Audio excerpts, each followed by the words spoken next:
Nah, kita akan membahas hadis yang ke-7 ya. Al-haditsus sabi'u, hadis yang ke-7, yakni temanya adalah ad-dinun nasihah. Agama adalah nasihat ya. Baik, langsung saja kita baca. Bismillahirrahmanirrahim. Qala al-musannifu rahimahullahu taala wa nafa'ana bi ulumihi fid dharaini. Amin.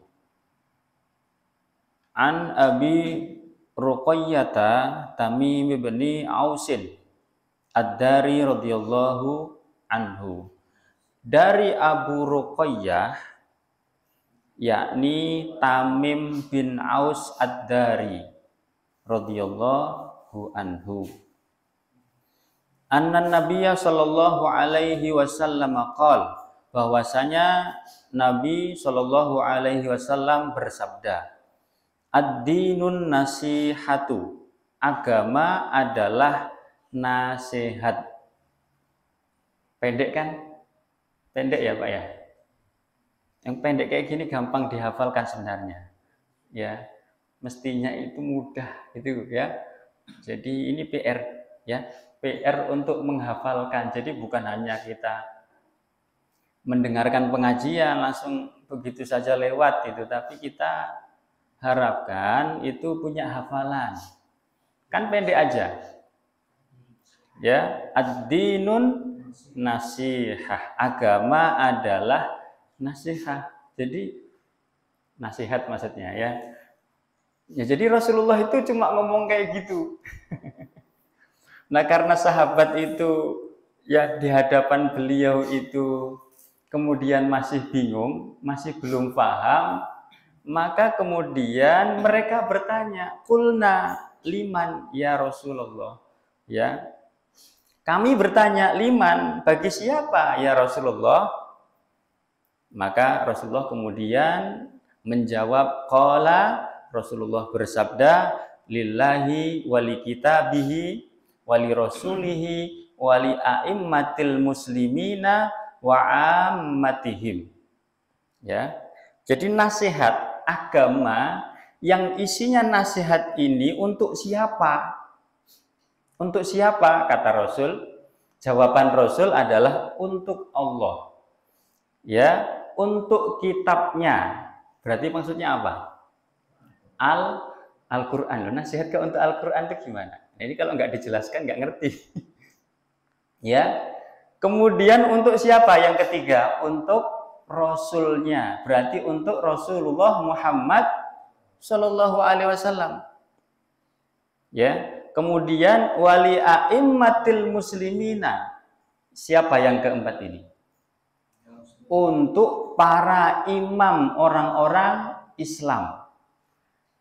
Imam di sini hadirin sekalian itu bukan maksudnya imam ulama, bukan. Imam di sini maksudnya bukan imam yang dimaksud itu para ulama, Imam Nawawi, Imam Syafi'i, bukan. Imam Hanafi, apalagi Imam Samudra, bukan. Ya, bukan. Ya, termasuk ini bukan imam yang dimaksud itu imam sholat. Bukan untuk imam sholat ini, bukan. Ya, apalagi orang yang bernama imam. Enggak. Jadi nasihat yang dimaksud wali a'immatil muslimina ini adalah untuk para imam, al-khalifah. Untuk khalifah dan orang-orang yang masuk kategori hukam. Siapa? Kalau di dalam fikih siyasah itu disebutkan pemerintah itu dalam Islam itu yang pertama ada khalifah, yang kedua ada muawwin tafwid, yang ketiga ada wali. Wali di sini bukan wali Songo. Wali itu pejabat setingkat gubernur, itu wali. Jamaknya wulad. Ya, dan amil. 4 ini. Ini yang kategori ya a'immah tadi. Ya. Sehingga nasihat itu layak juga untuk para imam, yakni khalifah atau istilah lain itu Amirul Mukminin. Begitu. Wa ammatihim, dan juga pada umumnya orang-orang Islam, ya. Rawahu Muslim, diriwayatkan oleh Imam Muslim. Artinya hadis ini sahih, hadirin sekalian yang dimuliakan Allah Subhanahu wa taala. Nah, hadirin sekalian, ya, jadi ketika Nabi mengatakan bahwa ad-dinun nasihah, agama itu adalah nasihat, maka para sahabat itu masih bingung, masih belum paham maksudnya Nabi ini.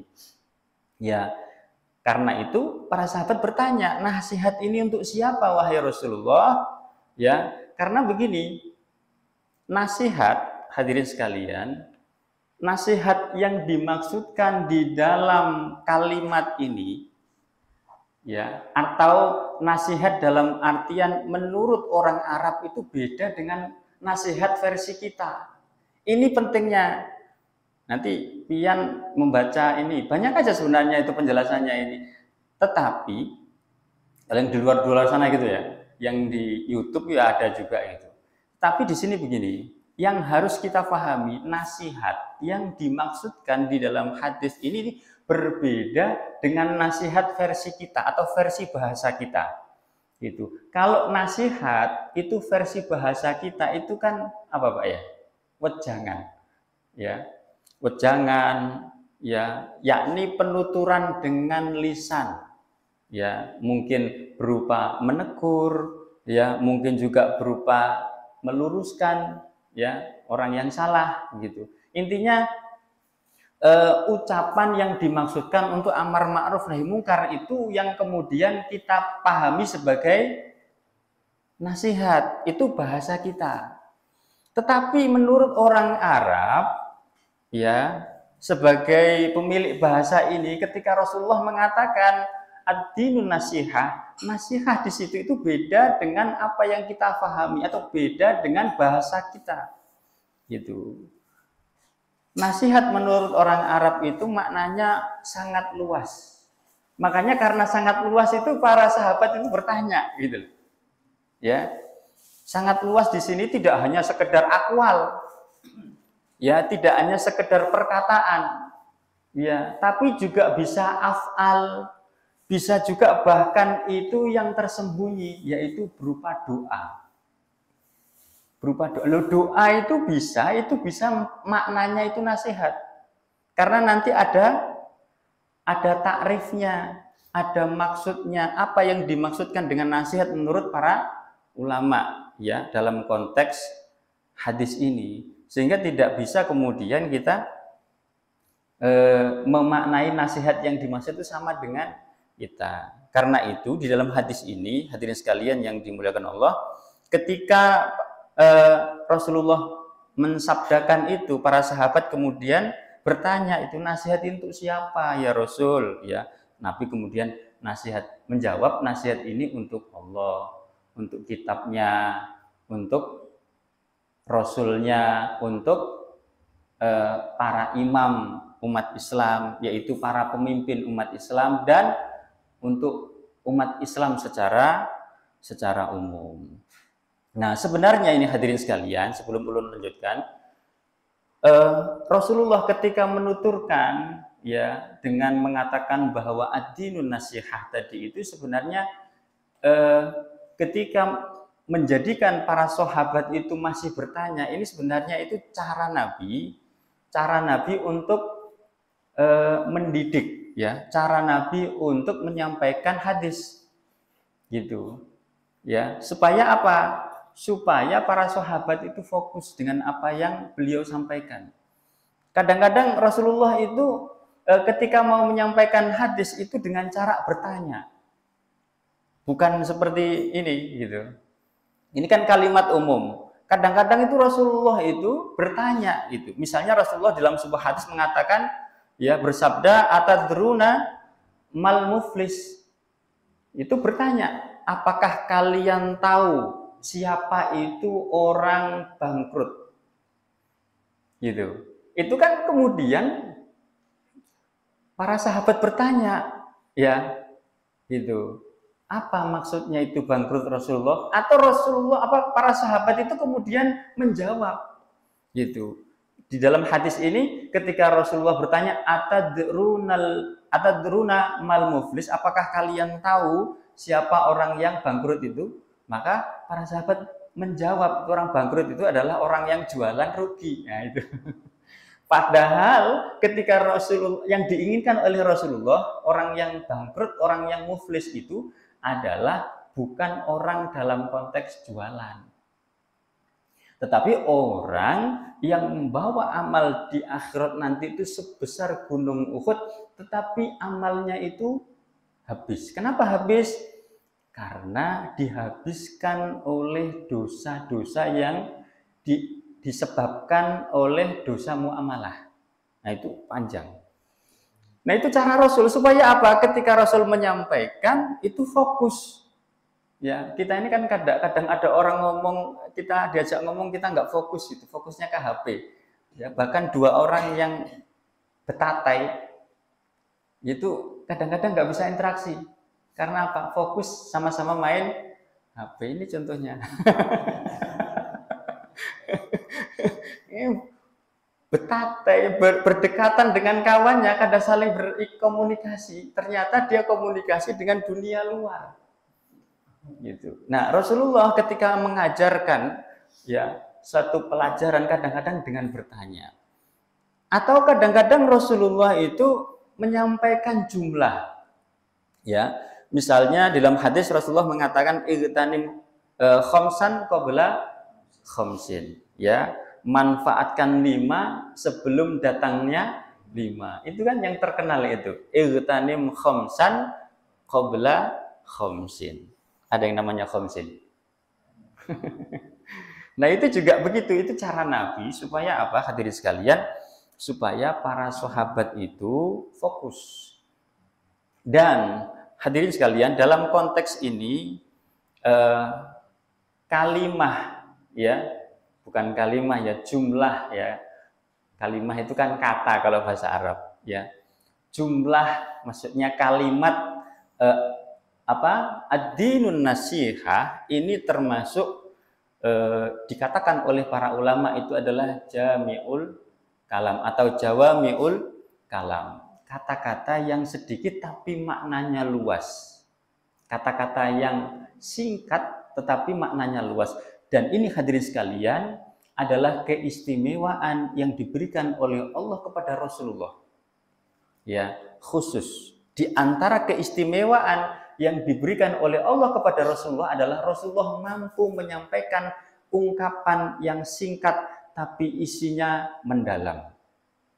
Nah, di antaranya adalah kalimat ini, ad-dinun nasihah. Karena itu ya Al-Imam Ibnu Daqiq Al-Aid ya yang menyusun kitab ini, yang mensyarah kitab ini, beliau mengatakan wan nasihatu kalimatun jami'atun. Ya, nasihat ini yang dimaksudkan itu adalah kalimah yang atau kata yang padat maknanya. Jami'ul kalam tadi. Ya.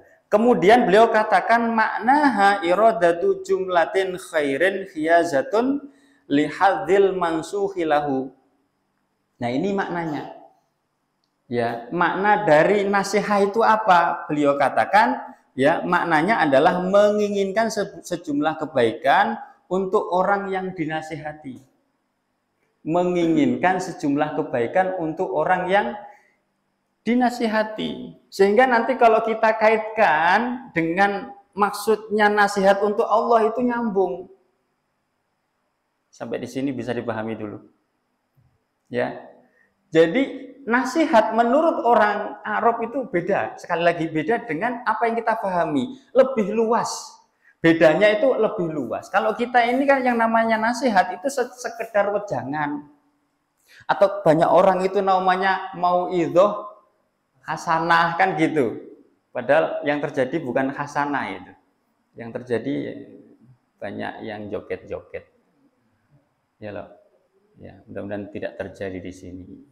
Yang terjadi itu banyak ketawa ketiwi, banyak cerita yang nggak relevan gitu. Nah, kita tidak ingin membuat majelis yang begitu, Pak. Harus beda.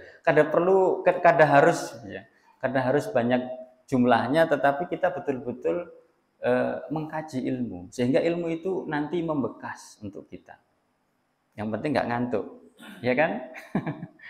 Ya, kita lanjutkan hadirin. Jadi yang namanya nasihat itu adalah iradatu jumlatin khairin khiyazatan lihadzil mansuhi lahu, menginginkan sejumlah kebaikan untuk orang yang dinasihati. Nah, ini contohnya, misalnya ini ya, contohnya kan tadi itu yang namanya nasihat dalam konteks orang Arab itu berbeda dengan kita, termasuk akwal, af'al, termasuk ya hal yang tidak terindra.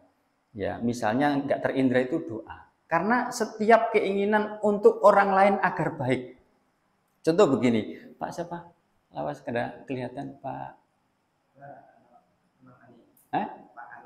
Pak Anang Ani. Misalnya Pak Anang Ani. Pak Anang Ani ini punya keahlian bercocok tanam, bertani.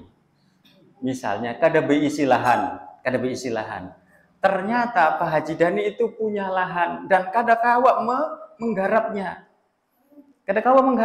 Akhirnya didatangilah Pak Anang Ani tadi itu, Pak Anang, ini ulun ada lahan, silakan pian kerjakan daripada tanah ini nganggur, daripada tanah ini mati. Nah, pian kerjakan. Nah, pada saat itu termasuk nasihat. Perlu kada ngomong banyak? Kada perlu. Karena yang menjadi tujuannya adalah menginginkan kebaikan bagi orang yang dinasihati. Contoh yang lain, berjual HP misalnya. Yang paling mudah ini kan berjual HP. Berjual HP itu biasanya itu kan ditunjukkan. Ini ada minusnya. Ya kalau tapi kadang ada orang kada jujur, kada ditunjukkan minusnya. Contohnya ulun nukar. Ada shadow-nya, kada dikasih tahu. Gitu. Ada shadow lah. Shadow itu buram ya lah gitu. Ya bagus ini ditunjukkan ini ciri-cirinya begini, speknya begini, itu harganya kayak ini. Kan ulun bandingkan sama yang lain, wah murah ini. Sekalinya kada tahu awam. Ya sampai di rumah dilihati anak yang ahli, wah ini ada shadow-nya bahaya ya Allah, ya ini. Jadi orang yang misalnya berjualan dalam konteks muamalah ya. Dalam konteks muamalah. Jadi bukan hanya ceramah-ceramah doang, bukan. Jadi dalam konteks muamalah gitu. Kalau kita menginginkan adanya nasihat, menasihati orang lain pada saat kita menjual HP, maka tunjukkan itu ada minusnya. Karena apa? Ketika tidak ditunjukkan minusnya berarti menginginkan keburukan kepada pembelinya. Begitu loh. Ya, bisa dipahami sampai sini dulu. Nah, itu dulu. Jadi yang maksud nasihat itu bukan hanya dalam konteks wejangan menurut orang Arab. Termasuk kalau kita menginginkan kebaikan, ya doakan saudara. Ya doakan. Ya, bahkan doa yang mustajabah itu yang kadang diketahui oleh saudaranya gitu. Misalnya ada fulan jamaah sini punya utang banyak, besi utang gitu. Didoakan mudah ya bisa mengembalikan utangnya itu menginginkan kebaikan. Itu kan kada kelihatan. Apakah itu termasuk nasihat? Nasihat berdasarkan apa yang disebutkan oleh para ulama, di mana yang namanya nasihat adalah menginginkan sejumlah kebaikan untuk orang yang dinasihati. Orang di sini nanti bisa jadi objeknya itu sampai Allah gitu kan. Nah, gitu. Baik, kita lanjutkan ya. Wa makna qauluhu ad-dinu nasihah, dan makna sabda Nabi ad-dinu nasihah tadi ai imaduddin. Kata menurut Al-Imam Ibnu Daqiq Al-Aid yang disebutkan di dalam kitab ini, nasihat di sini itu maknanya adalah imaduddin. Maksudnya itu, imad itu apa? Tiang. Ada hadis, bukan imat yang di sana itu ya. Imadiyah ya. Ya, ada hadis mengatakan as-sholatu imaduddin. Terkenal kan itu, salat adalah tiang agama. Nah, Syekh atau Al-Imam Ibnu Daqiq Al-Aid mengatakan, ya, jadi maksudnya ad-dinun nasiha itu adalah nasihat di sini, agama itu sebagai nasihat itu adalah nasihat itu sebagai tiang agama. Artinya memang perkara yang penting. Gitu. Kalau rumah kan ada tiangnya kayak apa, Pak? Roboh. Artinya kalau di kalangan umat Islam kadang melaksanakan nasihat, menasihati, roboh itu umat Islam. Ya, wa qawamahu, ya, dan juga pengokohnya. Jadi tiang dan pengokohnya itu adalah nasihat. Jadi nasihat itu sampai dikatakan an-nasihatu kaqaulihi al-hajju arafatun. Jadi maksud dari kalimat nasihat di sini sampai disamakan dengan atau disamakan seperti hadis Nabi yang lain, al-hajju arafatun. Haji itu Arafah. Pertanyaannya adalah apakah orang itu melaksanakan ibadah haji itu cuma wukuf di Arafah? Kan tidak. Tetapi tanpa wukuf di Arafah, maka rukun yang lain itu menjadi batal. Gitu. Padahal rukun-rukun haji itu tidak hanya wukuf di Arafah, ada yang lain, ada tahallul, ada ikhram, ya kan? Ya, ada berapa itu? Ada 6 kalau nggak salah rukunnya itu, rukun haji itu. Nah, diantaranya adalah wukuf di Arafah. Tetapi wukuf di Arafah ini sangat menentukan. Artinya sangat penting. Karena ketika wukuf ini tidak dilaksanakan, maka hajinya nggak ada. Seolah-olah tidak haji. Batal hajinya, begitu loh. Nah, demikian juga umat Islam kalau tidak melaksanakan amal nasihat, itu juga sama seperti itu. Seolah-olah umat Islam itu ya nggak hidup, nggak ada. Kalau tidak mau melaksanakan itu. Bisa dipahami ya? Ya. Kemudian dilanjutkan ya tentang tafsir nasihah ya. Wa amma tafsirun nasihah wa anwa'uha faqala al-Khattabi. Jadi Imam Ibnu Daqiq Al-Aid mengutip perkataan Imam Al-Khattabi di mana wa ghairuhul ulama dan ulama yang lain, di mana nasihat di sini ya, yang pertama an-nasihatu lillahi ta'ala, maknaha nasihat kepada Allah Ta'ala. Nah ini, setelah kita memahami makna nasihat, maka kita membahas tentang apa itu nasihat kepada Allah Ta'ala. Maknaha, apa maknanya? Munsarafu ilal imani bihi wa tanfi syirki anhu wa tarkul ilhadi fi sifatihi wa wasafahu bisifatil kalimati wal jalali kullaha. Apa itu nasihat kepada Allah? Ya, kan tadi yang namanya nasihat itu apa? Menginginkan kebaikan kepada orang yang dinasihati. Nah, objeknya ini apa? Objeknya ini siapa? Allah. Bagaimana nasihat kepada Allah itu? Ya, para ulama mengartikan mengimaninya, mengimani Allah, ya, kemudian tidak menyekutukan Allah, tidak mengingkari sifat-sifatnya, tetapi menetapkan dengan segala kesempurnaan dan keagungannya. Jadi kalau kita itu ya ingin agama ini menjadi nasihat dan nasihat itu untuk Allah, maka tugas kita itu adalah mengagungkan Allah, mengesahkan Allah, tidak menganggap ada Tuhan lain selain Allah, tidak boleh syirik. Itu namanya nasihat kepada Allah. Yang pertama ya. Kemudian yang kedua apa? Wa amman nasihatu li kitabih. Adapun nasihat kepada kitabnya, yakni apa? Al-Qur'an. Apa nasihat kepada Al-Qur'an? Di sini dikatakan fabil imani bi annahu kalamullahi ta'ala wa tanziluh. Ya. Dengan cara apa? Dengan cara mengimani bahwa Al-Qur'an itu adalah kalamullah dan Allah lah yang menurunkan Al-Qur'an itu. Itu cara kita nasihat atau menasihati Al-Qur'an. Jadi menjadikan Al-Qur'an itu ya menganggap bahwa Al-Qur'an itu adalah kalamullah, karena ada yang menganggap ya dulu, ya nggak tahu sekarang, itu ada yang menganggap Al-Quran itu sebagai makhluk. Ya, kalau makhluk kan seperti kita, nggak wajib ditaati. Sedangkan kalau itu adalah kalamullah, maka itu adalah ya nas-nas yang wajib ditaati karena memang itu firman Allah gitu.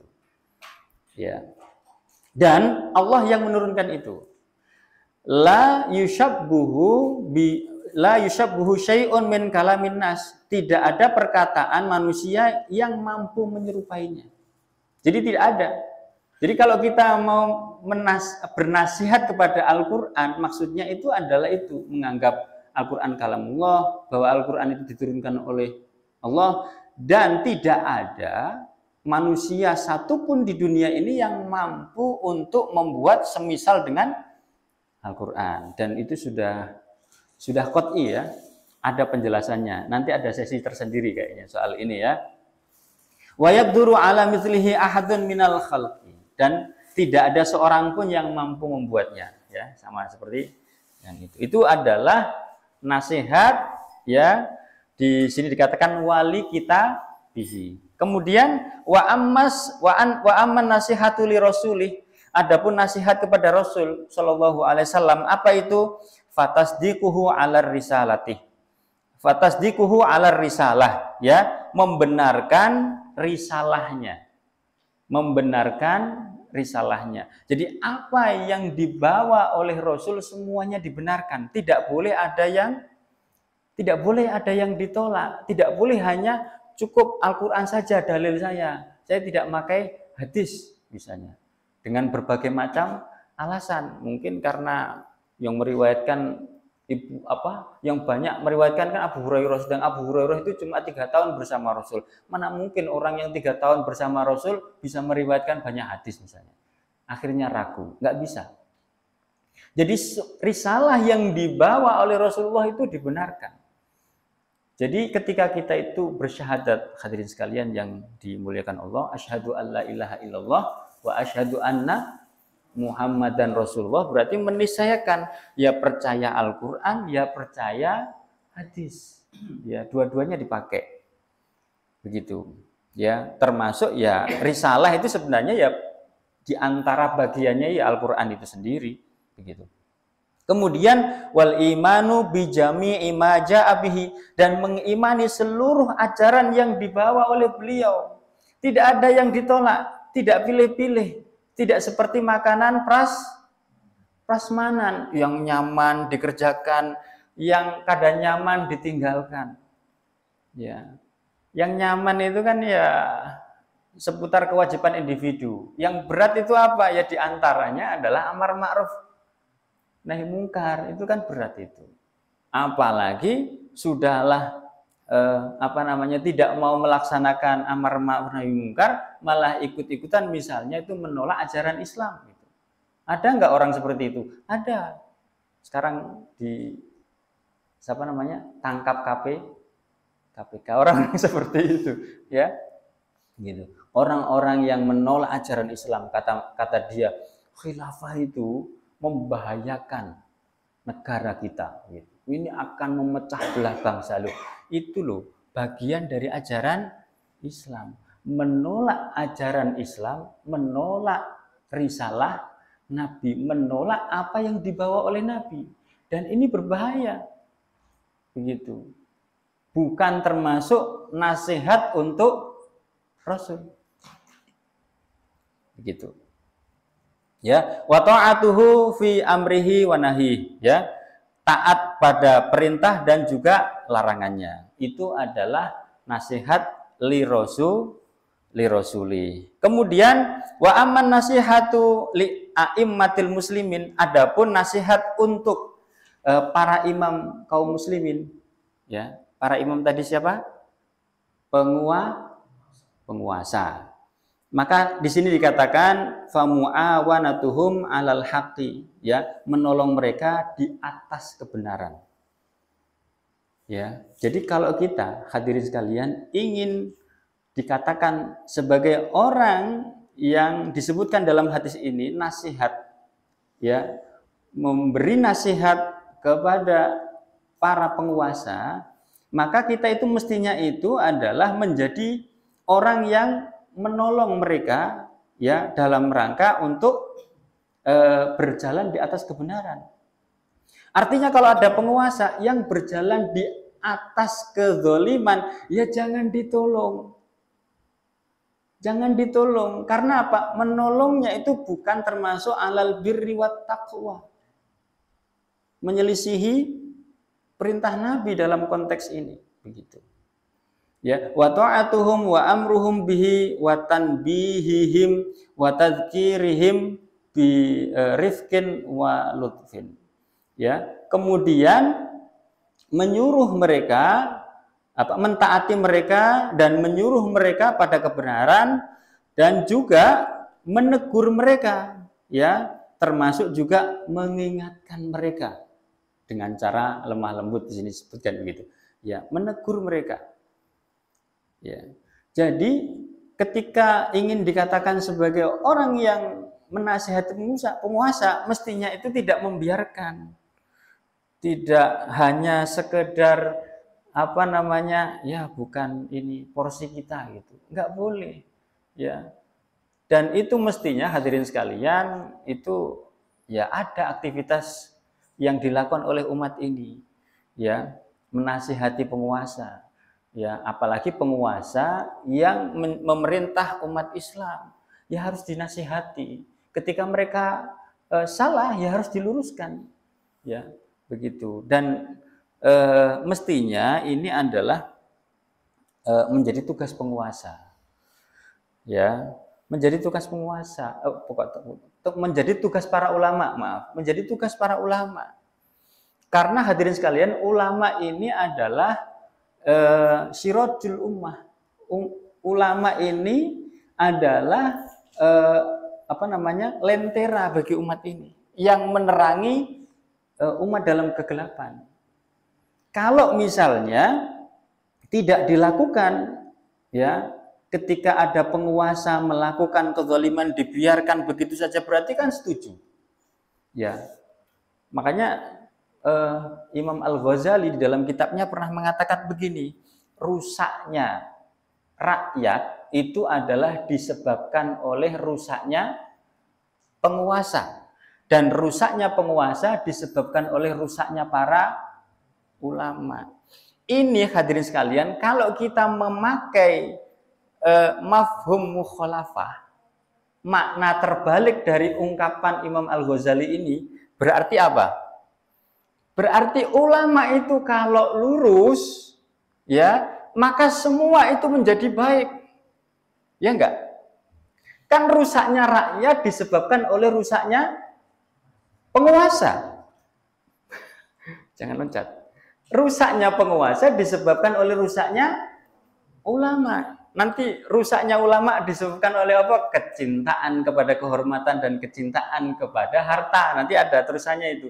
Nah, tetapi artinya begini, kalau kita pakai mafhum mukhalafah, makna terbalik dari ungkapan beliau ini, ulama yang lurus itu mestinya itu menjadikan rakyat ini baik. Kan begitu hadirin. Artinya hadirin sekalian, ya mestinya itu ulama itu harus begitu. Gitu. Ya, kalau ulama itu lurus, maka dia adalah orang yang pertama untuk mengingatkan penguasa.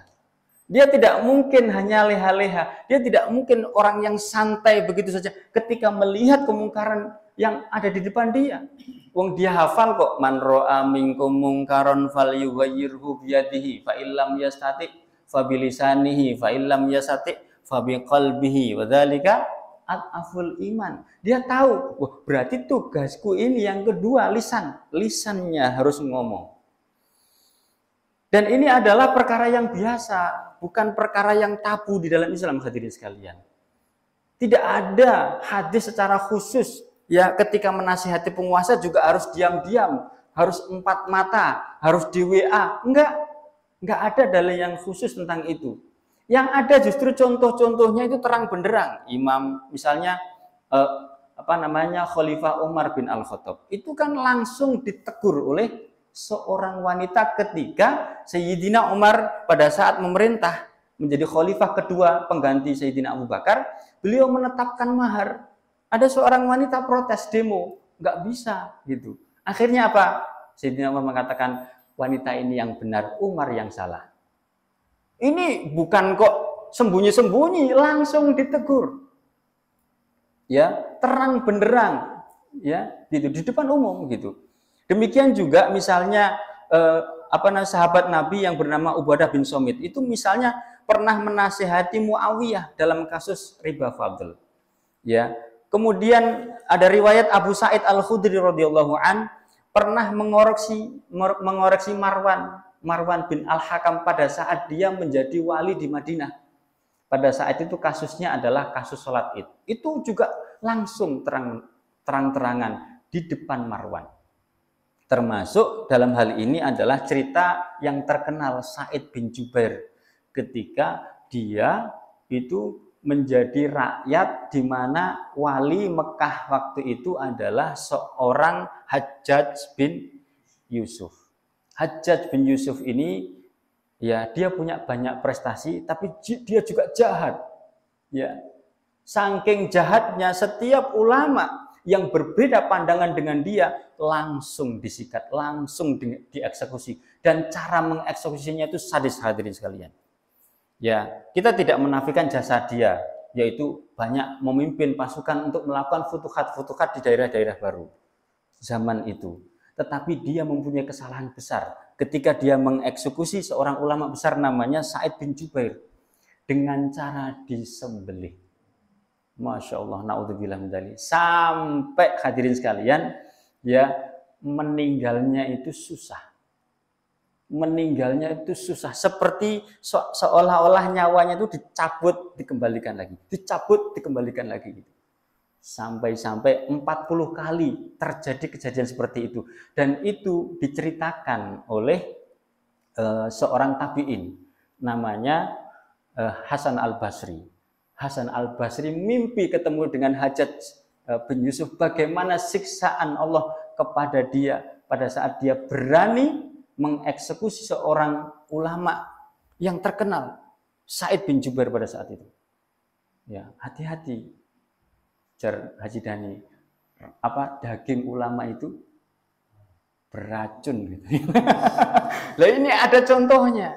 Jadi kalau ada orang, apalagi dia sebagai penguasa, karena dia punya power, punya kekuatan dengan semena-mena, orang yang ingin menegakkan kebaikan, orang yang menginginkan kebaikan, orang yang mendakwahkan Islam secara kafah, orang yang menyampaikan wajibnya khilafah kemudian dipersekusi, dikriminalisasi, hati-hati. Jangan-jangan nasib kamu itu seperti Hajjaj bin Yusuf, ya. Wal iyadu billah.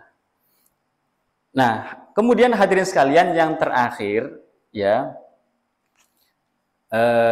Jadi a'immah di situ adalah para penguasa, para pemimpin, ya, bukan orang yang bernama imam atau imam sholat atau imam ulama, bukan, tetapi nasihat untuk para pemimpin, ya. Dan itu ya di dalam Islam itu diajarkan, di dalam Islam itu termasuk sesuatu yang disunnahkan, ya, karena saking sunnahnya maka sampai-sampai itu memberikan orang yang memberikan pujian kepada orang yang mau melakukannya itu kematiannya itu seperti kematian Hamzah, ya. Dikatakan afdhalul jihadi kalimatu haqqin inda sultanin jairin. Jihad yang paling utama adalah menyatakan kebenaran di depan penguasa yang zalim. Penguasa yang zalim itu hadirin sekalian adalah penguasa yang tidak menerapkan Islam, itu zalim.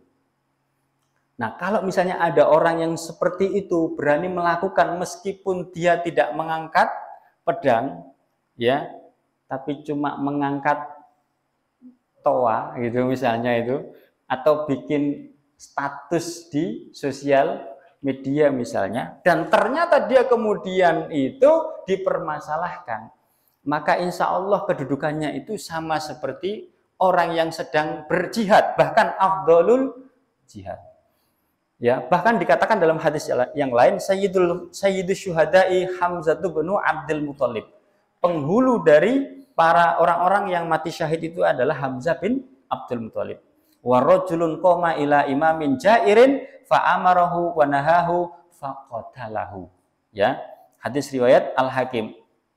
Yaitu seorang laki-laki yang berdiri di hadapan penguasa yang zalim, lalu kemudian dia memerintahkan kepada penguasa itu untuk melaksanakan yang ma'ruf dan mencegah dari yang mungkar. Kemudian penguasa itu membunuhnya. Ya, sehingga orang yang seperti ini levelnya seperti sayyidus syuhada. Jadi mestinya itu tidak takut untuk melakukan nasihat kepada penguasa, karena ini bagian dari ajaran Islam. Yang terakhir, ya, Rasulullah katakan wa ammatihim, dan nasihat untuk umumnya orang Islam. Wa amma nasihatu ammatul muslimin, adapun nasihat yang umum untuk kaum muslimin, wa hum man ada wulatul amri. Nah, jelaskan di sini. Yang mereka itu adalah orang-orang yang selain wulatul amri, ya, pemerintah. Fa irsyaduhum lima solihim fi ukhratihim wa dunyahum. Maka mengarahkan mereka itu kepada kemaslahatan, ya, tentang apa? Tentang urusan akhirat dan urusan dunia mereka. Ya, tentunya tadi, ya. Jadi kalau misalnya termasuk nasihat itu adalah tadi memodalin, nah itu termasuk, karena itu ada kemaslahatan. Ya, begitu. Kemudian wa i'anatihim 'alaiha, menolong mereka. Ya, wa sitri auratihim, menutup aib mereka. Jadi kalau ada orang punya aib, ada saudara punya aib, ya kalau bisa ditutup. Itu bagian dari nasihat. Ya gitu. Termasuk nasihat di sini hadirin sekalian, nasihat umum dalam bentuk mau'idhah hasanah yang kita kenal itu loh, ceramah umum itu loh. Nah, tetapi yang penting itu adalah yang namanya mau'idhah hasanah itu mestinya itu adalah mengajak takut kepada Allah. Bukan sebaliknya. Orang yang takut itu kan biasanya gelisah. Ya, jadi standarnya, ini standarnya, Pak. Standarnya, Bu, ya. Kalau ada mau'idhah hasanah, mestinya ketika kita datang ke situ mendapatkan manfaat dari nasihat yang dilaksanakan di situ. Awalnya tidak tahu menjadi tahu. Awalnya bahwa itu adalah perbuatan dosa yang biasa kita lakukan, ternyata yang disampaikan tadi itu ini menampar gitu. Wah, ternyata selama ini saya salah. Akhirnya gelisah. Dari gelisah kemudian bertaubat. Ini yang namanya mau'idhah yang benar. Ya. Sehingga seruannya itu adalah dalam rangka untuk mendekat kepada Allah, taat kepada Allah dan bertaubat. Nah, bukan sebaliknya. Bukan majelis, ya, yang di situ ya diisi dengan sesuatu yang melalaikan, ya, kemudian lucu-lucuan. Soalnya kalau kada lucu kada payu, Bang. Yalah, gitu. Ya, sehingga malah menjauhkan, ya, orang untuk bertaubat kepada Allah. Nah, ini yang tidak standar. Nah, itu yang namanya pelipur lara. Ya, itu entertainment. Nah, itu yang mestinya tidak kita lakukan. Apalagi misalnya mau'idhah hasanah, majelis umum, di situ ada campur baur, laki-laki perempuan jadi satu, ikhtilat. Masa kayak gitu? Kalau ingin kebaikan gitu. Apakah nggak bisa diatur? Mestinya bisa. Mestinya bisa. Artinya kalau kita itu mengajak kepada kebaikan, maka laksanakan dengan cara yang baik pula begitu. Sehingga apa yang kita harapkan itu adalah ud'u ila sabili rabbika bil hikmah wa mau'izatil hasanah wajadilhum billati hiya ahsan, tadi itu terpenuhi. Jadi ya termasuk mengajak, ya, mengajak kepada Allah Subhanahu wa taala, mengajak mendekat kepada Allah Subhanahu wa taala. Mungkin demikian yang bisa Al-Fakir sampaikan, ya. Mudah-mudahan pertemuan pada malam hari ini membawa barokah kepada kita, memberikan kefahaman kepada kita, dan menjadikan ilmu yang bermanfaat kepada kita. Amin ya rabbal alamin. Al-Fatihah.